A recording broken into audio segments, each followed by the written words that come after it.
देशवासियों को मेरा सप्रेम नमस्कार।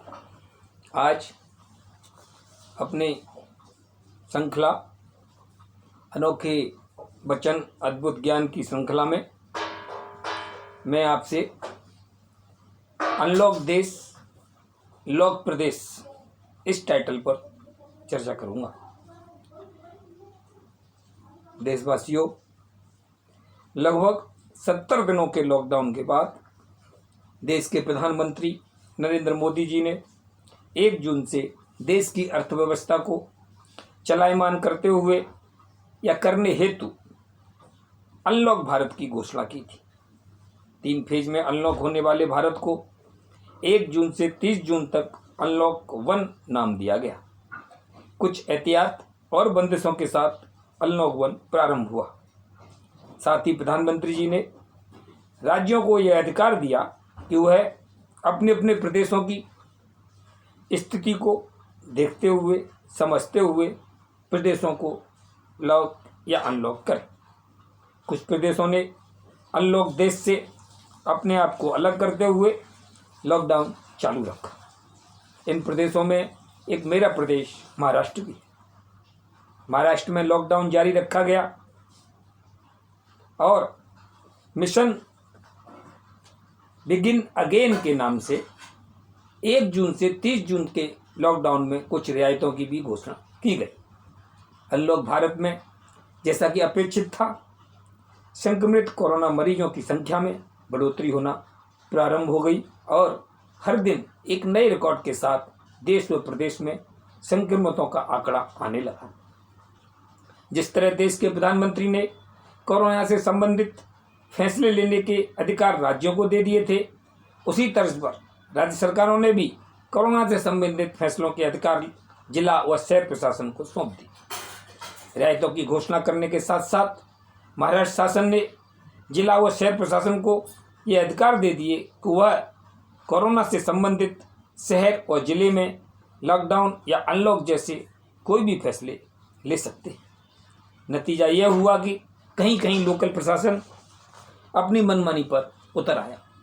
प्रदेश के कई जिलों, शहरों व तहसीलों में जनता कर्फ्यू के नाम पर कहीं 3 दिन का तो कहीं 7 दिन का तो कहीं 9 दिन का सख्त लॉकडाउन लगा दिया गया, जिसमें आवश्यक वस्तुओं को भी या उनकी दुकानों को भी बंद कर दिया गया। हालांकि कुछ जगह जनता इसके खिलाफ भी रही।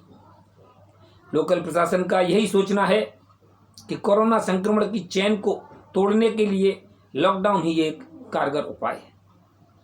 मुझे याद है कि मुख्यमंत्री उद्धव ठाकरे की सलाह पर प्रधानमंत्री नरेंद्र मोदी जी ने गरीब अन्न कल्याण योजना को नवंबर माह तक बढ़ा दिया था। इसका सीधा साधा अर्थ यह हुआ कि दोनों ही नेता यह मानते हैं कि कोरोना के खिलाफ जंग लंबी चलने वाली है। तब फिर यह 3, 5, 7, 9 दिनों का लॉकडाउन क्यों? विश्व में भी विभिन्न देशों में दोबारा लॉकडाउन लगाने की नौबत आई है, जिसे वहाँ की जनता ने नकारा है, विरोध किया है।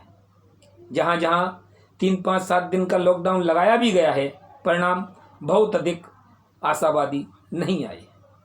लॉकडाउन लगाने से पहले और लॉकडाउन लगाने की बाद की स्थिति आम दिनों से अधिक खराब और भयावह रही है।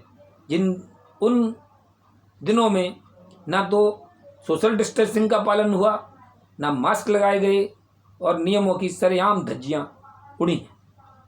एक तरफ देश अनलॉक की ओर अग्रसर है तो दूसरी तरफ प्रदेशों में लॉकडाउन लगाना प्रारंभ कर दिया गया है। ऐसे में नागरिक असमंजस में हैं कि वह क्या करें।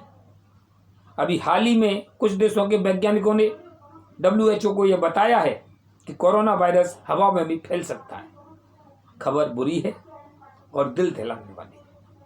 यदि ऐसा हुआ तो कोरोना संक्रमण का एक बहुत ही भयावह रूप देखने को मिल सकता है। इसलिए सावधान रहें, सतर्क रहें, स्वस्थ रहें, मेरी यही कामना है। लॉकडाउन लगाने के बाद लॉकडाउन लगाने का मतलब क्या है?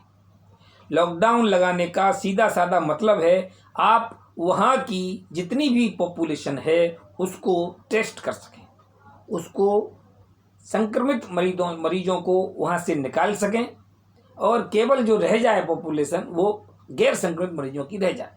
संक्रमित मरीजों पर आप अच्छे से अच्छा इलाज करें जिससे वो ठीक होकर वापस जाएं और शहर कोरोना मुक्त हो सकता है। टेस्टिंग और बढ़िया इलाज, इसके अलावा कोरोना से मुक्त होने का कोई दूसरा मार्ग नहीं है। जय हिंद।